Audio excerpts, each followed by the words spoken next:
Okay, I'm just going to show you a couple of examples now for dividing fractions.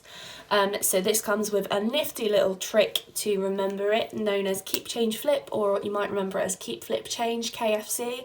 Whatever you want to remember it as, it's a really handy trick that makes dividing fractions something which sounds quite scary, makes it actually very, very easy to remember and easy to do.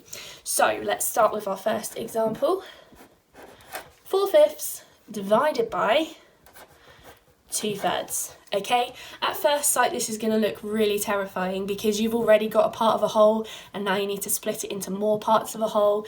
It looks awful, but it's really simple. Okay, so follow the rule of keep, change, flip. I'm going to keep my first fraction the same, 4/5. I'm going to change my division into multiplication. And then I'm going to flip my second fraction, okay? You always need to flip the second one. Division isn't commutative, that means it can't be switched around like multiplication or addition can, okay? If this is what you're dividing, that always needs to stay as it is, but this one gets flipped. So that will now become 3/2 or 3/2.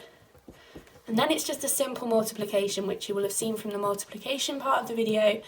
4 times 3 gives us 12, 5 times 2 gives us 10.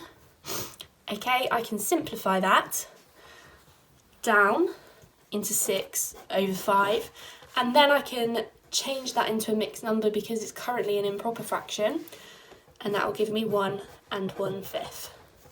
Okay, so keep your first fraction, change your division into multiplication, and then flip your second fraction. Let's do one more example.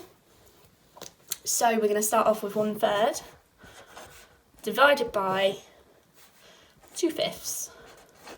Keep your first one the same. You don't need to write it out again, but I find it helps. Change your division from multiplication and then do a little flippity flip on the second one. So that will become 5/2. So then I've got 1 times 5. Pretty easy, that's 5. 3 times 2 is 6. I don't need to simplify this one down at all, it can stay as it is, as 5/6, okay? And that's dividing fractions, something which sounds quite scary, made very, very simple.